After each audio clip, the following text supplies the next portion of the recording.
ಈ ಇಂದ್ರದೇವರು ಪ್ರಾರ್ಥನೆ ಮಾಡುವಂತೆ ಈ ನರಕಾಸುರನ ಬಳಿ ಹೋದ. ಆಮೇಲೆ ನಂತರ ಈ ಕೃಷ್ಣ ಅಲ್ಲೆಲ್ಲ ನರಕಾಸುರನ ಸಂಹಾರ ಮಾಡಿದ ಮುಂದಕ್ಕೆ ಅಂತ ಬಂದು ಇಂತಹ ಕೃಷ್ಣ ಪರಮಾತ್ಮ ನನಗೆ ರಕ್ಷಣೆ ನೀಡಲಿ ಅಂತ ಸುಲಭವಾಗಿ ಸರಳವಾಗಿ ವಿವರಣೆಯನ್ನು ಮಾಡಿ ಹೊರಟೋದ್ರು. ನಂತರ ಬರುವ ಶ್ಲೋಕ 30 ಪಂಚಾವಧೀತ್ಯ ಸಚಿವ ವರಸುತಾನ್, 35 ಜನ ಮಂತ್ರಿಗಳು. ಆ 35 ಜನ ಮಂತ್ರಿಗಳ ಮಕ್ಕಳನ್ನ ಈ ಕೃಷ್ಣ ಪರಮಾತ್ಮ ಸಂಹಾರ ಮಾಡ್ತಾನೆ ಎನ್ನುವ ವರ್ಣನೆಯಲ್ಲಿ ಬಂದಿದೆ. ಇಲ್ಲಿ ಬರ್ತಾ ನಂತರ ಗಜಾದ್ಯೈಹಿ ಅರಿಹೃತ ಶಿರಸಂ ಅಂತ ಕೊನೆಗೆ ಆ ಅನೇಕ ಆನೆಗಳ ಬೆಂಬಲದಿಂದ ಇರ್ತಾನೆ ಆ ನರಕಾಸುರ. ಎಲ್ಲ ಆನೆಗಳನ್ನು ತೆಗೆದುಕೊಂಡು ಬಂದು ಎಲ್ಲರನ್ನು ಸದೆ ಬಡಿಬೇಕು ಅಂತ ಬರ್ತಾನೆ. ಆ ಸಂದರ್ಭದಲ್ಲಿ ಕೃಷ್ಣ ಪರಮಾತ್ಮ ಚಕ್ರವನ್ನು ಉಪಯೋಗಿಸಿ ಆ ನರಕಾಸುರನ ಸಂಹಾರ ಮಾಡ್ತಾನೆ ಎನ್ನುವ ವರ್ಣನೆ ಬಂದು ನಂತರ ಎಲ್ಲ ಈ ಗೋಪಿಕಾ ಸ್ತ್ರೀಯರನ್ನ, ನಂತರ ನರಕಾಸುರನಲ್ಲಿರುವಂತಹ ಎಲ್ಲ ಆ ಸ್ತ್ರೀಯರನ್ನ ತಾನು ದ್ವಾರಕೆಗೆ ಕರೆದುಕೊಂಡು ಹೋಗಿ ಆ ಅದಿತಿಯ ಕುಂಡಲ ಮತ್ತೆ ವರುಣನ ಛತ್ರ ಹೀಗೆ ಎಲ್ಲವನ್ನೂ ಕೂಡ ಆ ಇಂದ್ರದೇವರಿಗೆ ದಯಪಾಲಿಸ್ತಾನೆ ಅಂತ ಈ ರೀತಿ ಸುಲಭವಾದ ವಿವರಣೆಯನ್ನು ರಾಯರು ಕೊಟ್ಟು ಹೋಗ್ತಾರೆ. ಇಲ್ಲಿ ತಿಳಿಬೇಕಾಗಿದ್ದು ಇನ್ನೊಂದು ಪ್ರಧಾನವಾದ ಅಂಶ ಒಂದಿದೆ. ಭಾಗವತದಲ್ಲಿ ಬರ್ತಾ ಷೋಡಶ ಸ್ತ್ರೀ ಸಹಸ್ರೇಶ ಅಂತ ಹೇಳ್ತೇವೆ. ಇಲ್ಲಿ ಷೋಡಶ ಸ್ತ್ರೀ ಅಂದರೆ ಕೇವಲ 16,000 ಅಂತ ಅಷ್ಟೇ ಅಲ್ವಂತೆ. ಷಟ್ಸಹಸ್ರಾಧಿಕಾಯುತಂ ಅಂತ ಇನ್ನೂ 100 ಹೆಚ್ಚು. ಷೋಡಶ ಸ್ತ್ರೀ ಅಂದರೆ 16,000, ಅದರ ಮೇಲೆ 100 ಅಂತ ನಾವು ತಿಳ್ಕೊಂಡಿರೋ ಷೋಡಶ ಸ್ತ್ರೀ ಅಂತ ಅಷ್ಟೇ.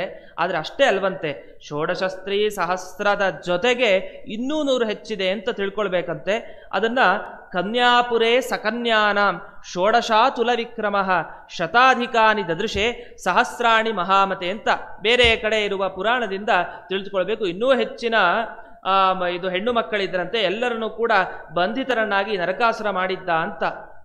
ಅದಕ್ಕೆ ಕನ್ಯಾ ಅಂತಂದ್ರೆ, ಕನ್ಯಾ ಅನ್ನುವ ಶಬ್ದ ಬಳಸ್ತಾರಲ್ಲಿ. ಕನ್ಯಾ ಅಂತಂದ್ರೆ ಋತುಮತಿ ಆಗದೇನೆ ಇರುವಂತಹ ಸ್ತ್ರೀಯರು ಅಂತ ಅರ್ಥ. ಅಂತಹ ಚಿಕ್ಕ ಸ್ತ್ರೀಯರನ್ನ ಕನ್ಯಾ ಅಂತ ಕರೀತಾರೆ. ಆ ಕನ್ಯೆಗಳನ್ನ ಅವನು ತಾನು ತನ್ನ ಬಂಧನದಲ್ಲಿ ಇಟ್ಕೊಂಡಿರ್ತಾನೆ ಅಂತ ಈ ರೀತಿ ಇದೊಂದು ವಿಷಯ ಅಷ್ಟೇ ಭಾಗವತದಲ್ಲಿ ಬರುವಂಥದ್ದು. ಇನ್ನು ಮುಂದಕ್ಕೆ ಹೋದರೆ ಈ ಭಾಗವತದಲ್ಲಿ ಪಾರಿಜಾತ ವೃಕ್ಷದ ಒಂದು ಪ್ರಸಂಗ ಬಂತು. ಈ ಪಾರಿಜಾತದ ಬಗ್ಗೆ ಬಹಳ ಚೆನ್ನಾಗಿದೆ ಇಲ್ಲಿ ಈ ಭಾಗವತ ದಶಮಸ್ಕಂದದಲ್ಲಿ. ಈ ಇಂದ್ರಲೋಕಕ್ಕೆ ಹೋಗಿರ್ತಾರೆ ಸತ್ಯಭಾಮಾದೇವಿ ಮತ್ತೆ ಕೃಷ್ಣ ಪರಮಾತ್ಮ. ಪಾರಿಜಾತ ವೃಕ್ಷವನ್ನ ನೋಡ್ತಾಳೆ ಸತ್ಯಭಾಮಾದೇವಿ, ಬೇಕು ಅಂತ ಅನಿಸುತ್ತೆ, ಕೇಳ್ತಾಳೆ ನನಗೆ ಪಾರಿಜಾತ ವೃಕ್ಷ ಬೇಕು, ತಗೊಂಡು ಹೋಗೋಣ ಭೂಲೋಕಕ್ಕೆ ಅಂತ. ಆಗ ಪರಮಾತ್ಮ ಹೇಳ್ತಾನೆ, ಇದು ಸಾಧ್ಯ ಇಲ್ಲ, ಇಂದ್ರ ನನ್ನ ಸ್ನೇಹಿತ, ಅವನು ನನ್ನ ಪ್ರಾರ್ಥನೆ ಮಾಡಿದ್ದಕ್ಕೆ ನಾನು ಬಂದೆ ನರಕಾಸುರನ ಸಂಹಾರಕ್ಕೆ, ಈಗ ಇದು ಅಧರ್ಮ ಆಗ್ಬಿಡತ್ತೆ, ನನ್ನ ಸ್ನೇಹಿತನಿಗೆ ದ್ರೋಹ ಮಾಡಿದಾಗತ್ತೆ, ನಾನು ಆ ರೀತಿ ಮಾಡೋದು ತಪ್ಪು ಅಂತ ತನ್ನ ಹೆಂಡತಿಗೆ ಸತ್ಯಭಾಮಾದೇವಿಗೆ ಎಚ್ಚರವನ್ನು ನೀಡ್ತಾನೆ. ತನ್ನಾಹಾರ್ಯ ಮನಾದೃತ್ಯ ಮಯಾಮಿತ್ರಂ ಶತಕ್ರತುಂ ತರುರತ್ನಂ ಸರೋಜಾಕ್ಷಿ ಧರ್ಮಮೇವಾನುತಿಷ್ಠತ. ನಾನು ಧರ್ಮವನ್ನು ಬೋಧಿಸೋ ನಾನೇ ಈ ರೀತಿ ಸ್ನೇಹಿತನ ಮನೆಗೆ ಬಂದು ಅದು ರಕ್ಷಣೆ ಮಾಡಬೇಕು ಅಂತ ಅವನ ಆಹ್ವಾನಕ್ಕೆ ಬಂದಿದ್ದು, ರಕ್ಷಣೆ ಮಾಡ್ದೇನೆ ಅವನ ಮನೆಯಲ್ಲಿದ್ದ ವಸ್ತುವನ್ನೇ ಕದ್ದು ನಾನು ಹೋದರೆ ಅದು ಧರ್ಮ ಆಗೋದಿಲ್ಲ, ಧರ್ಮ ಮಾರ್ಗದಿಂದ ನಾನು ಪ್ರಚ್ಯುತಿ ಹೊಂದುತ್ತೇನೆ, ಅದು ತಪ್ಪು ಅಂತ ತಾನು ತನ್ನ ಪತ್ನಿ ಕೇಳಿದಾಗ ತಾನು ಆ ಧರ್ಮದ ಪ್ರಜ್ಞೆ ಕೃಷ್ಣ ಪರಮಾತ್ಮನಲ್ಲಿತ್ತು. ಪತ್ನಿ ಕೇಳ್ತಾಳೆ ಅಂದ್ಬಿಟ್ಟು ಎಲ್ಲವನ್ನೂ ಎಲ್ಲಿದ್ರೂ ಕದ್ದು ಕೊಡೋವಂಥದ್ದು ತುಂಬ ತಪ್ಪು. ಆ ಅಂಶವನ್ನು ಕೃಷ್ಣ ಪರಮಾತ್ಮ ತಾನು ಅಂತಹ ಸ್ಥಿತಿಯಲ್ಲೂ ಕೂಡ ಧಾರ್ಮಿಕ ಪ್ರಜ್ಞೆಯನ್ನು ಮೆರೆದ. ತರುರತ್ನಂ ಸರೋಜಾಕ್ಷಿ ಧರ್ಮಮೇವಾನುತಿಷ್ಠತ. ಧರ್ಮ ಮಾರ್ಗದಲ್ಲಿರೋರು ಹೀಗೆ ಆಹಾರ್ಯಂ ಬಲಾತ್ಕಾರವಾಗಿ ಬೇರೆಯವರಲ್ಲಿದ್ದ ವಸ್ತುವನ್ನು ಕದ್ದು ಕೊಡೋದು ಬಹಳ ತಪ್ಪು ಅಂತ ಈ ರೀತಿ ನಿರೂಪಣೆ ಮಾಡ್ತಾ ಕೊನೆಗೆ ಬಿಡೋಲ್ಲ ಸತ್ಯಭಾಮಾದೇವಿಗೆ ಬೇಕೇ ಬೇಕು, ನಾನು ನಿನ್ನ ಪತ್ನಿಯಾದವಳು ಕೇಳ್ತಾ ಇದ್ದೇನೆ, ನೀನು ಕೊಡದೇ ಇರೋದು ಇದು ಸರಿಯಲ್ಲ, ನಾನು ಪ್ರಾರ್ಥನೆ ಮಾಡಿದ್ದೀನಿ ನೀನು ಕೊಡಲೇಬೇಕು ಅಂತ ಹಠ ಮಾಡಿದಾಗ ಆಗ ಹೇಳ್ತಾಳೆ, ಕಾರಣ ಕೊಡ್ತಾಳೆ ಸತ್ಯಭಾಮಾದೇವಿ. ಕಾರಣಕ್ಕೂ ಒಂದಿದೆ ಕೇಳಿದ್ದಕ್ಕೆ. ಏನು ಕಾರಣ ಅಂದರೆ, ಒಮ್ಮೆ ಸತ್ಯಭಾಮಾದೇವಿ ಹೋದಾಗ ಈ ಇಂದ್ರನ ಪತ್ನಿಯಾದ ಶಚೀದೇವಿ ಏನು ಮಾಡಿರ್ತಾಳೆ ಅಂದರೆ ಆ ಪಾರಿಜಾತ ಪುಷ್ಪ ತಾನು ಧರಿಸಿರ್ತಾಳೆ, ಆದರೆ ಸತ್ಯಭಾಮಾದೇವಿಗೆ ಕೊಟ್ಟಿರೋದಿಲ್ಲ. ಇದು ಶುರುವಾಗಿರುತ್ತೆ ಅಲ್ಲಿ ಜಗಳ. ಒಂದು ಸ್ತ್ರೀ ಇನ್ನೊಬ್ಬಳು ಸ್ತ್ರೀಯ ಸತ್ಕಾರ ಇಲ್ಲ ಅಂತ ಆದರೆ ಆ ಸ್ತ್ರೀಗೆ ಶುರುವಾಯಿತು ಏನೋ ಒಂದು ಭಾವನೆ. ಆ ಲೌಕಿಕ ವಿಷಯವನ್ನ ಇಲ್ಲಿ ಈ ರೀತಿ ಪ್ರಕಟಣೆ ಮಾಡಿದ. ಇಲ್ಲಿ ಸಾಕ್ಷಾತ್ ಲಕ್ಷ್ಮೀದೇವಿ ಬಂದಿದ್ದಾಳೆ, ಲಕ್ಷ್ಮೀದೇವಿಗೆ ಮರ್ಯಾದೆ ನೀಡಬೇಕಾಗಿತ್ತು. ಆವಾಗ ಏನು ಮಾಡೋದು, ಇಂದ್ರನ ಪತ್ನಿಯಾದ ಶಚೀದೇವಿ ತಾನು ಪಾರಿಜಾತ ಪುಷ್ಪವನ್ನು ಧರಿಸಿ ಇವಳು ಕೊಡ್ಲಿಲ್ಲ. ಯಾಕೆ, ಇವಳೊಬ್ಳು ಮನುಷ್ಯಳು, ಏನೋ ಕೃಷ್ಣ ಬಂದಿದ್ದಾನೆ ಕರ್ಕೊಂಬಂದಿದ್ದಾನೆ, ಸತ್ಯಭಾಮಾದೇವಿ ಸಾಮಾನ್ಯ ಮನುಷ್ಯಳು ಅನ್ನುವ ಪ್ರಜ್ಞೆ ಬಂತು. ಆ ಪ್ರಜ್ಞೆ ಇದೆಯಲ್ಲ ಅದನ್ನು ಓಡಿಸ್ಬೇಕೀಗ, ಅವಳಿಗೆ ಅನುಗ್ರಹ ಮಾಡಬೇಕು. ಅದಕ್ಕೇನು ಮಾಡಿದ್ರು ಈ ಸತ್ಯಭಾಮಾದೇವಿ, ಅದಕ್ಕೆ ಆ ಪಾರಿಜಾತ ವೃಕ್ಷನೇ ಬೇಕು ಅಂತ ಹಠ ಮಾಡಿದ. ಅದಕ್ಕೆ ಅವ್ರಿಗೆ ಗೊತ್ತಿಲ್ವೇ ಧರ್ಮ ಪ್ರಜ್ಞೆ ಕೃಷ್ಣನಿಗೆ ಹೇಗಿದೆಯೋ ಅಷ್ಟೇ ಇದೇ ರೀತಿ ಕೃಷ್ಣನ ಪತ್ನಿಯಾದ ಸತ್ಯಭಾಮಿಗೂ ಇದ್ದೇ ಇದೆ. ಕೃಷ್ಣ ಹೇಳ್ದ, ಅದಕ್ಕೆ ಸತ್ಯಭಾಮಾದೇವಿ ಹೌದೌದು ಇದು ಧರ್ಮ ಅಲ್ವಾ, ಇರಲಿ ಪರವಾಗಿಲ್ಲ ನಂಗೆ ಬೇಕು ಅಂತ ಹಠ ಮಾಡಿದ್ಲು. ಇದೆಲ್ಲ ಅಲ್ಲ, ಅಲ್ಲಿ ಭಕ್ತರಿಗೆ ಅನುಗ್ರಹ ಮಾಡಬೇಕಾಗಿದೆ. ಯಾರಿಗೆ? ಶಚೀದೇವಿಗೆ ಅನುಗ್ರಹ. ಸಾಮಾನ್ಯಳು ಅಂತ ತಿಳ್ಕೊಂಡಿದ್ದಾಳೆ, ಅದನ್ನು ಒದ್ದು ಓಡಿಸ್ಬೇಕಾ ಬುದ್ಧಿಯನ್ನ, ಅದಕ್ಕೋಸ್ಕರ ಅಂತ.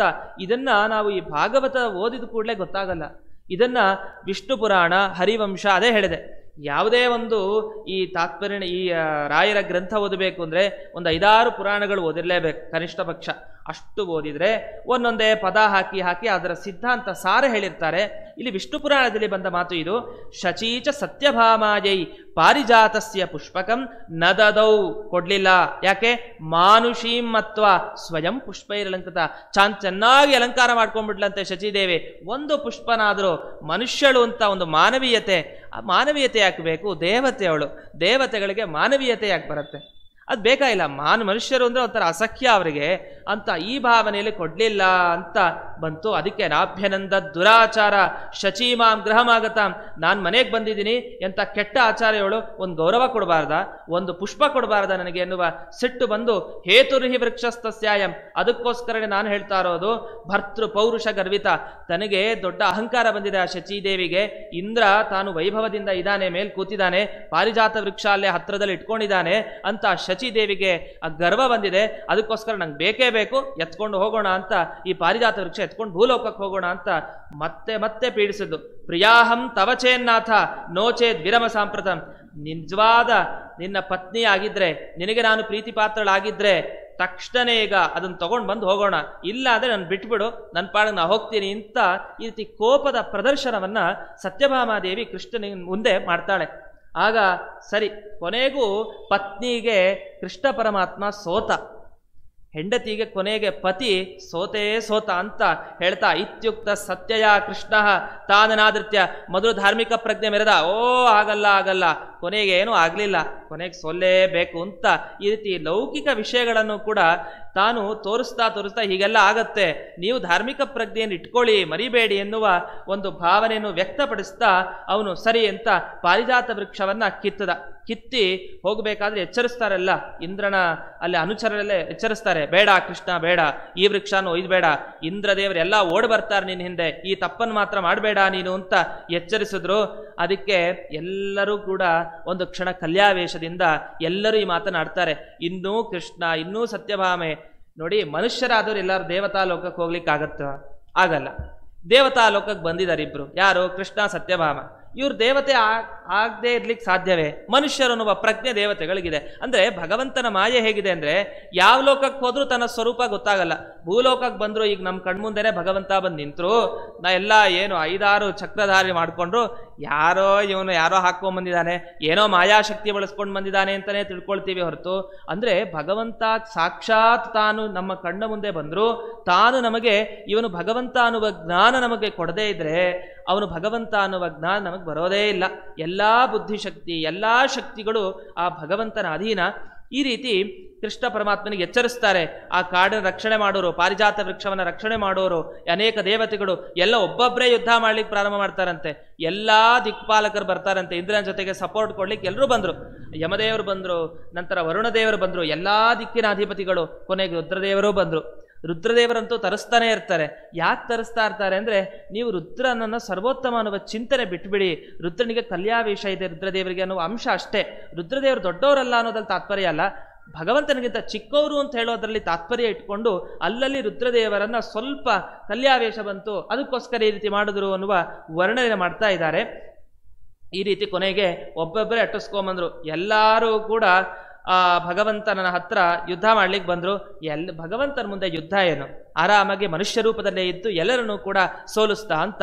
ಈ ಸಂದರ್ಭದಲ್ಲಿ ಒಬ್ಬ ಬಂದ ಅಂತ ನಿರೂಪಣೆ ಮಾಡ್ತಾರೆ. ಯಾರು ಅಂದ್ರೆ ವಾಯು ಬಂದ ಅಂತ. ವಾಯು ಕೃಷ್ಣ ಮೃಗಾರೂಢ ದಂಶಿತ ಸ್ತೋಮರಾಯುಧ ಸುರೇಶ್ವರಮನುಪ್ರಾಯಾತ್ ಯೋದ್ಧುಂ ಚಕ್ರಭೃತಾ ಸಹ. ವಾಯುದೇವರು ಕವಚ ತೊಟ್ಟುಕೊಂಡು ಕೃಷ್ಣ ಮೃಗ, ಆ ಕೃಷ್ಣ ಮೃಗದ ಮೇಲೆ ಹತ್ತಿ ಯುದ್ಧ ಮಾಡ್ಲಿಕ್ಕೆ ಬಂದ್ರು ಅಂತ ಬರುತ್ತೆ. ಆದರೆ ವಾಯುದೇವರಿಗೆ ಕಲ್ಯಾವೇಶ ಇಲ್ಲ. ಯಾವುದೇ ದೇವತೆಗಳು ಓಡ್ ಬಂದ್ರೋ ನಿಜ, ಆದರೆ ವಾಯುದೇವರು ಪರಶುಕ್ರತ್ರಯರಲ್ಲಿ ಒಬ್ಬರು, ಅವ್ರಿಗೆ ಎಂದೂ ಕಲಿಯ ಆವೇಶ ಬರ್ಲಿಕ್ಕೆ ಸಾಧ್ಯ ಇಲ್ಲ. ಆದರೆ ಈ ಸಂದರ್ಭದಲ್ಲಿ ಭಾಗವತದಲ್ಲಿ ವಾಯು ಅಂತ ಒಂದು ಪದ ಹಾಕ್ಬಿಟ್ಟಿದ್ದಾರೆ, ವಾಯುದೇವರು ಓಡ್ ಬಂದ್ರು ಅಂತ. ಅದಕ್ಕೆ ವಾಯು ಅಂದರೆ ಅವರೊಬ್ಬರೇನೇನು? ಅವರೊಬ್ಬರೇ ಅಲ್ಲ. ವಾಯು ಅಂತಂದ್ರೆ ಇಲ್ಲಿ ಮುಖ್ಯ ವಾಯು ಅಲ್ಲ ಹೊರತು ವಾಯವ್ಯ ಅಂತ ನಾವು ದಿಕ್ಕು ಹೇಳ್ತೀವಲ್ಲ, ಆ ದಿಕ್ಕಿನ ಅಧಿಪತಿ ವಾಯು ಅಂತ ಅರ್ಥ ಮಾಡ್ಕೊಳ್ಬೇಕು. ಯಾಕೆ ಪ್ರಸಂಗರು ಅದೇ ರೀತಿ ಇದೆ.